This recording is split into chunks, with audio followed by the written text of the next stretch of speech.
Welcome to the Success is Subjective podcast series brought to you by collegealternative.org, presented by Lilley Consulting. I'm your host, Joanna Lilley. In today's episode, I had the pleasure of finally interviewing Brian Virgin. Shout out to Shannon for helping make this happen. Thank you, thank you, thank you. Brian is the executive director of At The Crossroads. As a founder and co-owner of At The Crossroads, Brian has been with this program since its inception in 2005. While working at an adolescent residential treatment center, he and Michael Alger noticed the dearth of supporting programs for the young adult population. Together, they created At The Crossroads to fill that need and help bridge the gap for families. Brian has been affiliated with the human services field since 2003, when he began working in an RTC at an adolescent facility. He later worked as a bilingual eligibility specialist with the Economic Services Division of Mecklenburg County in North Carolina. Brian is fluent in Spanish and has served as a volunteer with the Spanish Action Coalition, teaching Hispanic youth the English language. In 2008, after starting ATC, he completed studies to become a licensed substance use disorder counselor in the state of Utah and retains this licensure to this day. Brian has served in all capacities at The Crossroads and brings his passion for quality care and treatment to the residents he feels privileged to serve. Outside of work, Brian is married to Shannon Virgin, his wife of many years, and together they have 3 children, and one in which is a young adult who has launched from the home. So let's not wait any longer. Here is the elusive Brian Virgin.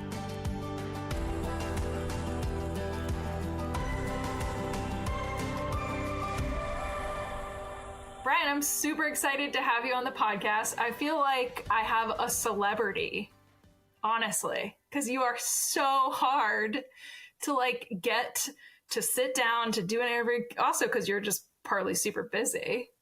But I'm just really grateful to have you in my presence to do this podcast interview. It's like a little early to be drinking and saying stuff like that, Joanna. I mean, it is 2:00 my time. Yeah, fair enough. Fair enough. I don't judge. You do you. I appreciate that.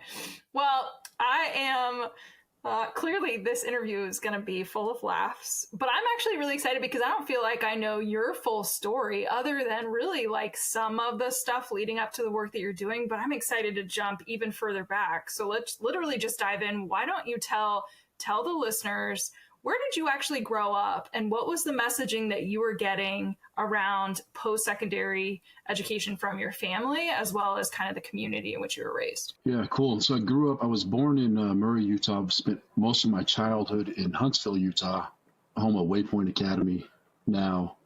So Mike Bullock's wife, Angie, actually was my junior high school English teacher. And she hasn't aged a day, and I look like 200 years older. It's brutal. Grew up in a working class family. We were like the only people in our area that is pretty rural in Huntsville, and we were like the only family without a farm. We were just like the little house on the little 1 acre, which now would be awesome, right? Now I'm living in the suburbs on like 1/8 of an acre, but for Huntsville metrics, it's nothing. So in regards to education, a lot of pressure. The motives behind the pressure, I get. My family's, I don't want to make it worse than it was, but they struggled to raise us. We were pretty active kids, involved in a lot of sports and extracurricular stuff. And, my parents didn't win the lottery by any means. Just good, solid working class people with minimal income.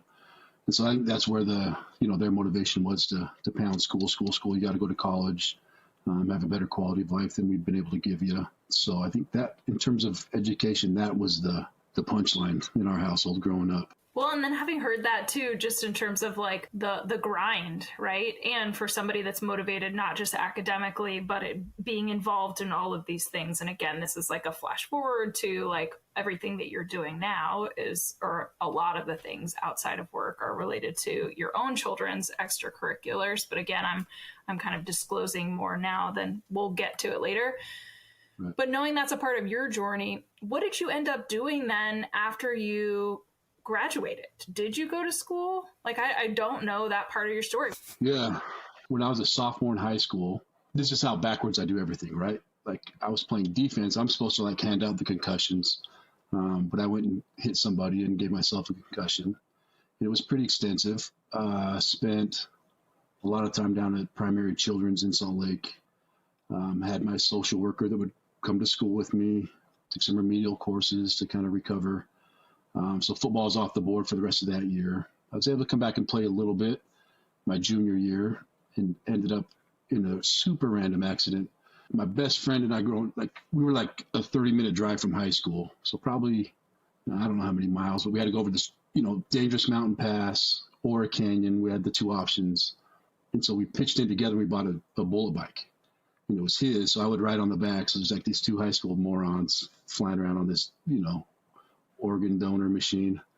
And somehow we survived. These are the things when you get older, you look back and you go, how do my parents sleep at night? Like, oh my gosh, mom, dad, I'm sorry. But somehow, by the time it was time to sell the bike, we'd made it out with just a few road rash, incidents, but nothing major. And about two, we sold to a teammate on the football team. And a few days after selling it, he's ripping through the parking lot after practice. And the car kind of pulls out in front of him, and he hits me going like 45 miles an hour. Just wipes me out. I tore my knee to shreds, tore my leg to shreds. Half my face was missing. I remember seeing ground, fence, sky 100 times. And then, when I woke up, I was looking for my ear. I thought my ear was laying on the asphalt. It's the one sensation I could feel. Wow. Was getting cheese grated. And so that was it, right, for football. And as a result of those kinds of things, I was pretty naive. So I didn't know. I knew I had, after my head injury, I had to go visit with this counselor that worked for, Weber County or Ogden City. I'm not sure which. I'd see her once a month, yada, yada, yada. And they'd, do assessments and check in, and things seemed okay. And so right after graduating high school, this counselor was like, hey, go to Weber State. Okay, I'll go to Weber State. So I go to Weber State, and I remember, all my peers were going through the same process, and they're talking about how expensive it is or getting their loans. And I'm like, hey, where are my loans? Where's this financing coming from? Mom and dad weren't going to pay for college in our family. So I started to do a little research. It's a week into class, and I found out, I went to the college counselor and said, how am I paying for this? And they said, oh, you're a voc rehab kid. I'm like, what the hell does that mean? Right. And so I did a little homework, and voc rehab's a great program. I didn't love it, so I withdrew from school. I'm like, I can figure this out without, the taxpayers having to cover me for school. And so in the interim there, I grew up Mormon. I'm a lousy Mormon now. In the interim, I decided to go on a Mormon mission, right? So you send your papers in, I get the thing in the mail back. So they sent me to upstate New York, Rochester, Buffalo, as a Spanish-speaking missionary for 2 years. So that was my first big thing post-high school.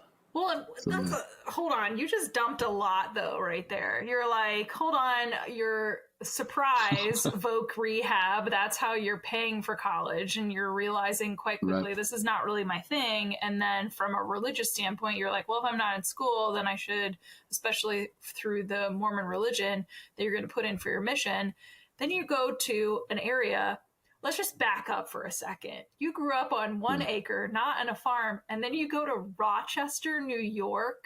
Yeah, it was awesome. It was awesome. And we thought it was cold in Huntsville. No, it's not cold at all. No, super mild. Super mild. Whoa. Yeah. Okay, so I'm not gonna put pressure for you to kind of talk about your Mormon mission by any means, unless you want to. But obviously, for it to also be Spanish speaking, because that's what you just said, right?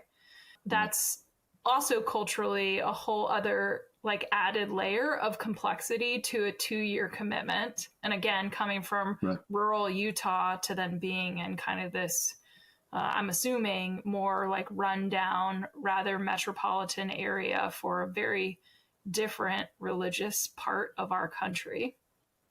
Whoa. Right. Yeah. Avenue A wasn't the same as Huntsville, Utah. It was a little different. Yeah. It's rule number one when we got to our area was, you take a little while to assimilate. You're like, okay, I've got this. The first job was to find the most dangerous guy in your neighborhood and win him over. So we had a guy named Woody Wood who was he's salesman of the year, right, for illegal narcotics. It was fun. So you're solving problems. That's what you do. You figured out, the first thing is you don't want people to think you're feds. You're 2 white guys walking around with a shirt and tie in a neighborhood that doesn't see a lot of white dudes walking around in shirts and ties, right? So it's a lot of red flags. So the first thing was they were church people, not, law enforcement yeah, it was an awesome experience. Learned a lot. Context, right? It's like you learn how to adapt to these playing fields, different roles, different resources, but you can figure it out. Just move the pieces around, and ended up being an awesome 2 years. For me, in regards to my head injury, one of the neurologists I was working with before I left, he said that his recommendation was to go and try and memorize a verse from the Bible every day and then retain it. And that would help with the elasticity in my brain. And so I felt like it was a little bit of my own rehabilitation, as well, to get that back. And so was able to do that. I don't remember, maybe one or two now. My hard drive's pretty much full. But yeah, I think that was one of the big benefits that I was able to, it's about going and serving and about other people, but, definitely get your own withdrawals through the process. And I think that was one for me too, to kind of get that back. And yeah, it sounds like it was a healing experience for you, right? Like that was literally a part of your kind of cognitive rehabilitation process. Well, and obviously you're not in New York anymore, and it's been a while since you've been there, even though you said I look old as dirt. You don't. So I'm also, this is like more my plug. So I'm like, dude, we're nearly the same age, so we can't be that old. I'm not old. Good. I need more conversations like this. I'm just getting beat up by my teenage kids like every day. What's wrong with you, Dad? Gosh. Yeah. Okay. Well, so tell us then, fill us in. What was kind of your journey? And feel free again to fill in whatever parts that you want to, but like at some point you returned back to Utah, whether it was right after your mission or further down the line, I don't know, but fill us in kind of in the journey of like post-mission, leaving New York to leading up to the work that you're doing today, because the work that you're doing today, obviously that's how we are connected. And I am curious to kind of fill in those gaps. Right. So I come home, went back to Huntsville. I was there for a few months. When you do an experience like that, you feel launched, right? Like that's happened. So going home was weird because I didn't need to live with my parents anymore. I obviously developed the skills and it didn't feel right. So again, that pressure, right? Mom, coming from a place of love and fear, Brian, you got to go to college. So I found needed to be in state. So it was affordable, but as far away from home as I could get. So it was St. George, Utah. That was my first introduction to Southern Utah. So I came down here, got a job at Polo. I was like really good at folding Oxfords and khakis. Should have seen me, like so good. I could only picture it. Yeah, it was brutal. $6 an hour was I was making bank. Oh my gosh.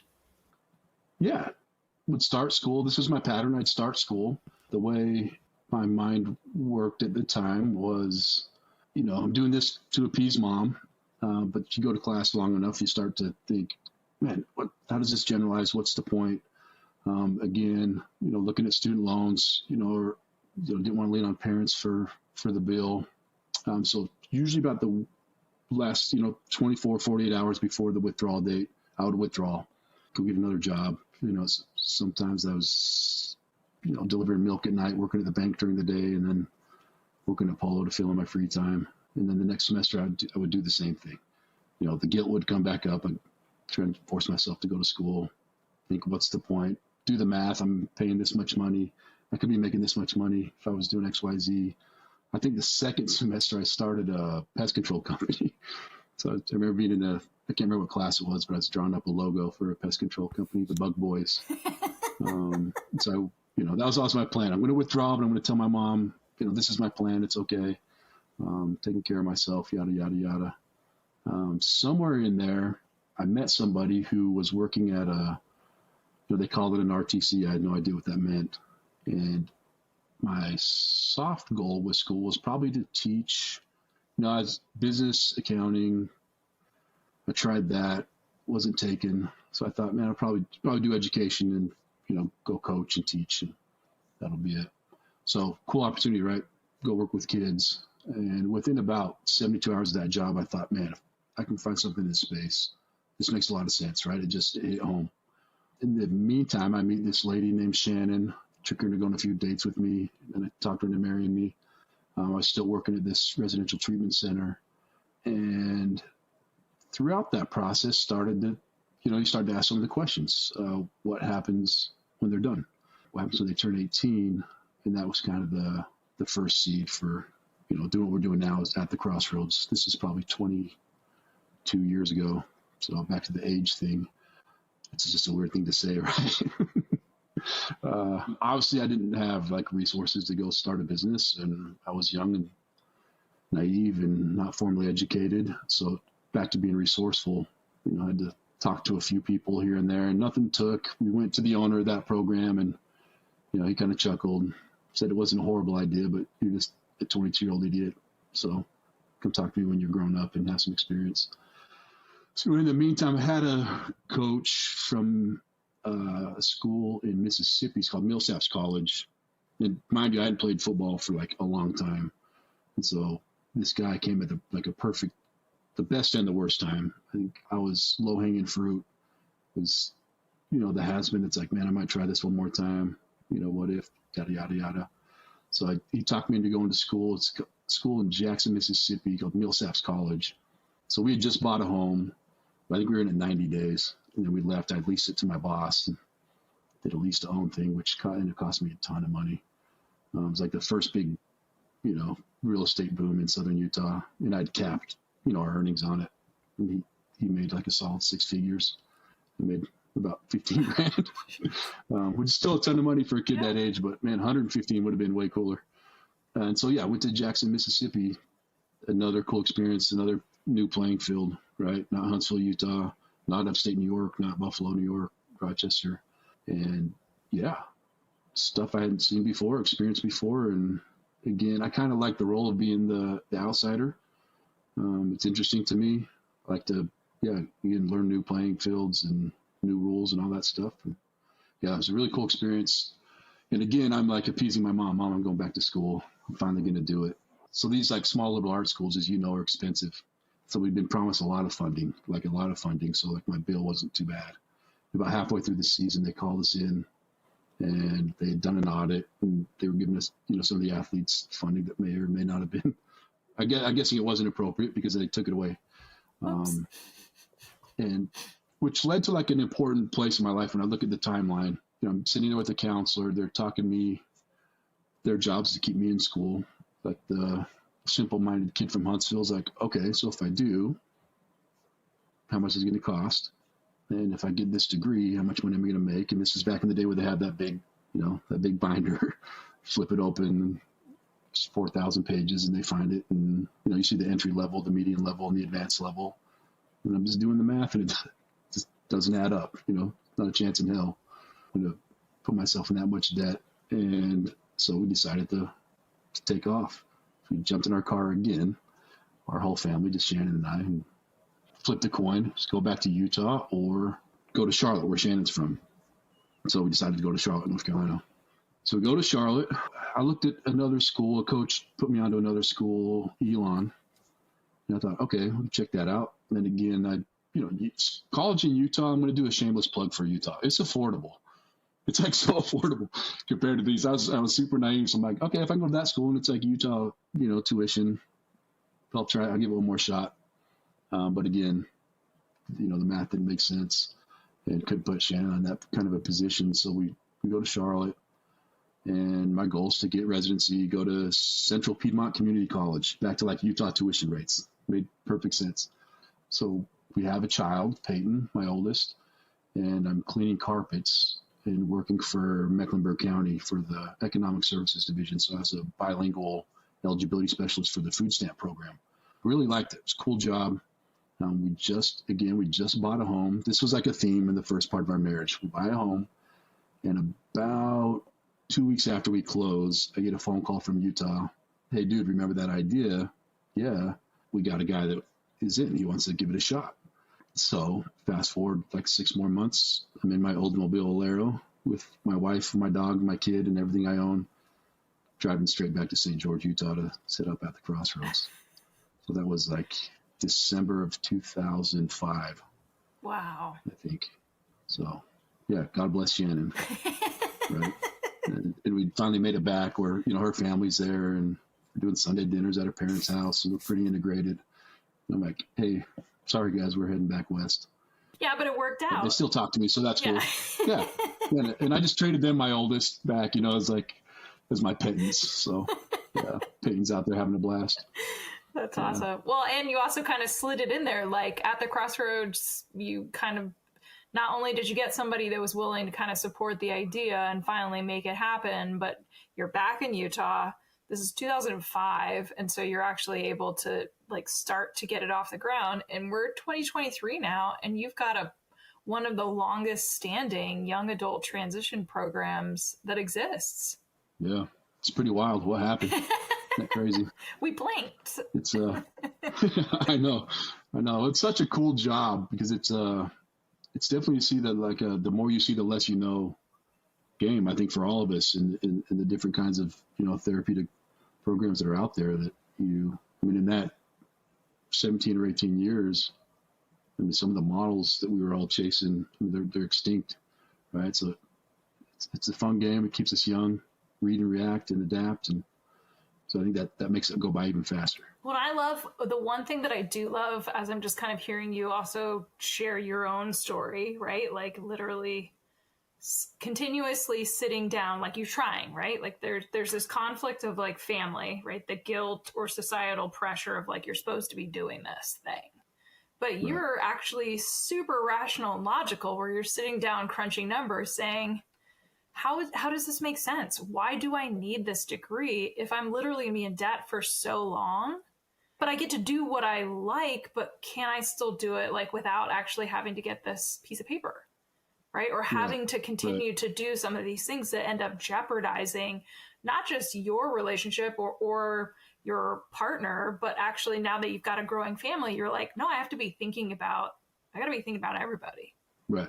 I also really love how you mentioned kind of the idea of like when you worked at the RTC, you were starting to ask the questions or just kind of the seed was planted of curiosity. How do you support this young adult when they turn 18? Right? Like how can you translate to wanting to be, and this is where all the buckets kind of fall. Like you're an educator, you're a coach, you're a mentor, you're doing all these things and you're like trying to marry it all. How do I still have a connection with the young adult and help them launch? How do I help them figure out what their path is? So I'm going to ask you this question, which is a little bit off script, and I hope that's okay.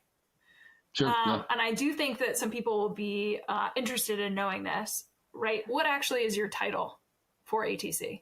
My title? Yeah. Executive director, okay. I think. So usually, tough question. Executive director, when people are asking like, okay, if you think about who's literally like the top of this like hierarchy, the higher you are, or kind of the more people you have underneath of you, the more disconnected you can be from the participants or the residents in a program. And so I think I'm selfishly asking this question because I know the answer to it, but I think other people will want to know. With being the executive director of ATC, how close are you, or how connected or how familiar are any of the young adults that are connected to ATC? How do they know you? Yeah. So it's weird because I've gone through a transition where the first 10 years, I knew everything about them and nothing about my family, right? And it just is what it is. It's what it took to make it work. And, the health I was going to fail, that long drive from Charlotte with my whole family in that car, it was like whatever it takes. And it just about took everything to get to that point. So I feel like I still struggle with that like balance now because I had that old fix of just like survival mode 24/7 around the clock. But naturally, dad's got to get to know his kids and kind of recalibrate. So yeah, definitely know most of them. And if there's I'm like selfish. If I hear there's a fire here and there, it's like, okay, I still got it. Let's go. So this last week, I'm going to spend a lot of time with the client that's, going through some tough stuff. And that's where you get the energy, right? The administrative stuff kind of pulls the energy. So if you can jump back in and get your hands dirty, it's like, yeah, adds years to your life. Yeah, totally. Yeah. Well, thank you for answering that. I know that was a little off script. So then I'm going to ask you this question too, kind of on the heels of you just saying like, I had to make this business work, right? And at some point the scales had to tip so that you had better balance and being able to actually, yes, I can operate a business, but I also need to make sure that I'm showing up for my family. So knowing also that ATC has been around 17, 18 plus years. You're the executive director. Do you see yourself as successful? I mean, if I went back to 2005 and I could see this, doing an interview right now and we're still there, and that's a metric where you'd say, yeah, somewhat subjective, as some might say. Yeah, I suppose. Yeah, in some ways, it's also an industry where you're like you got to be really careful to ever think you're successful, right? Your wins on Monday and Tuesday, they don't matter on Wednesday. So score 0-0. I like how you had to make that a sport reference too, because the one thing we did leave now. out as well is that you're also, outside of running a business, you're also coaching too, right? Like a ton. Right. I think that was another thing too. Is it's just kind of natural. You walk out your front door every day and head to work, and it begged the question, like, what are you doing for your neighborhood, right? And that's important to me. And so trying to figure out ways, and we found some cool ways through ATC to do that, where we've gotten into middle schools and doing mentoring and doing some stuff there for any kind of young person that's going through whatever kind of struggles, where our clients and staff get to go in and mentor and help. But coaching seemed to be like the way to do it. So like most things, there's a slippery slope. Maybe that can help out this little league flag team. And now it's, we're going through 2 days this week at the high school. So 6 o'clock this morning, there till 9 o'clock, and I'll be back at 6 till 9 o'clock tonight. And yeah, it's good. It keeps me young. The coolest thing about it is, I'm like, oh yeah, I'm a football guy, but a lot of time goes by, and the game's changed so much. It's so sophisticated. So I'm going through this really cool experience of being the dumbest person in the room, literally like so dumb. And my boss, of our positions is 21 years old, and he's like a wizard. And I'm like this 42-year-old man that's like, dude, he's half my age, and I'm definitely the student. He's the master. Wow. So that's been cool. That's some novelty back into my life and fun stimulation. Yeah. Talk about stretching your brain. Yeah. Yep. It's time. Getting that age. Shake it up a little bit. Yep. Well, if you could give one piece of advice, you could answer this 100 different ways, but I just think about like hearing your journey as a student through like multiple college experiences, through sports, having literally like a traumatic brain injury, like all of the ways in which you can answer this. We both work with young adults that are quote unquote struggling in some capacity. So if you could give one piece of advice to a young adult that is struggling, what piece of advice would you give them? I think the one thing that's withstood the test of time is forget the if, but find the how, right? And if that can become a pattern, you can have like major cognitive deficiencies like me and still figure some stuff out. You surround yourself with really smart people or good people, and, use your resources the right way.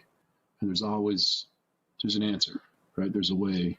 And it's not always going to be, I still feel so insecure in this industry and it's funny when I talk to my buddies I grew up with and things, and you bring up colleagues and like, man, they're like, you guys are like everyone's like so dang smart and educated and like just like incredible people, and their vocabularies are like out of this world.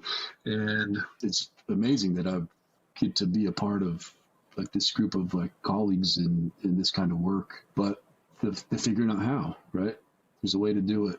And some formalities are important and non-negotiable, but not all of them. Not all of them. Focus on the how, not the if. If you want to do it, go for it. There were lots of, things along the way. Like in Utah, there's a substance use license that you were able to get back in the day for hours, right? With supervision. I think that the minimal requirement for education was a high school diploma. So it's being able to find those little things that gave me like so much experience and exposed me to mentors and teachers and gave me guidance to get, to refine the skill set, without having a master's degree, and being able to do that stuff and go through those, mainstream formalities. Yeah. Constantly like looking for, just for good people to learn from. Yeah. We're all thieves to a certain extent, right? Totally. So Well, a couple things. I just want to say thank you for carving out some time. I know you're hiding in the shade as we speak, right? From the stifling heat and the two-a-days, but I know I really appreciate you taking the time to sit down and share your story and impart some advice for some of the parents that are listening to this, as well as the young adults who are hearing this story. And my kind of call to action to everybody is if they're hearing this and they're curious about ATC or just connecting with you, that they reach out. Because I think that is honestly coming on the heels of the advice that you just shared. That is a part of the how. Like, get connected to the people, do your own research, do some digging, figure it out. And there are ways to kind of carve the path that you want. And it doesn't have to be through whatever type of mainstream kind of trajectory that we're always pushing. But I left out a key piece too, which is how do people even connect with you or ATC? Yeah, so Shannon is our point of contact. She's like way smarter, better looking than I am. Her phone number is 435-862-0010. Call her. You can just call her, say hi. Yeah, and you can find us on our website. We do that stuff. And that'll all be in the show notes, including Shannon's number. Yeah. Sorry, Shannon. Yeah, I had to do that. That was sweetheart. Actually, I should be thanking Shannon right now, because if it weren't for her, I would never have been able to have gotten you to the table for this interview. So I think you could have, but that was a smart move on your part. you could have done it, but it wasn't a dumb move. That was my how. I was like, I know I can do it, but it's not going to come directly with Brian. No, that's too funny. Yeah, definitely not built for this stuff, so good for you. Yeah. Yeah, probably the first and the last. Closing out strong. Well, again, I really appreciate you taking the time to sit down and share even just a brief snapshot of your journey. And, my hat's off to you and the work that you've been doing, because it is impressive. Appreciate it.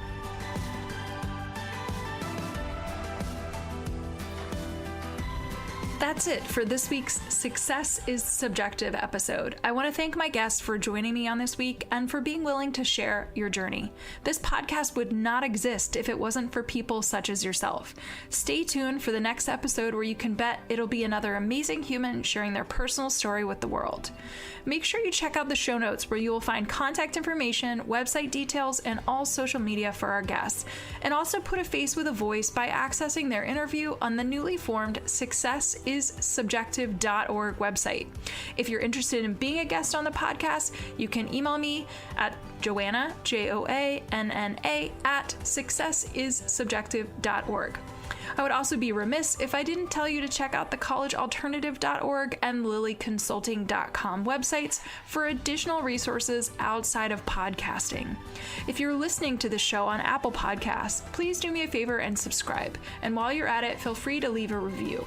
You can also download to listen to Success is Subjective on any other popular podcast apps such as Amazon, Audible, Google, iHeartRadio, Spotify, Stitcher, and TuneIn Radio.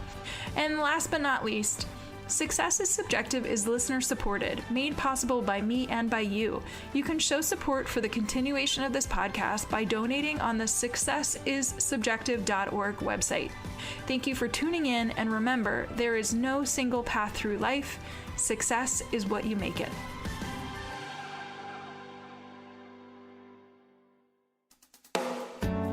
Do you have a teenager or young adult who seems to have lost their way? Maybe they need help navigating adolescence, adulthood, and decisions surrounding higher education.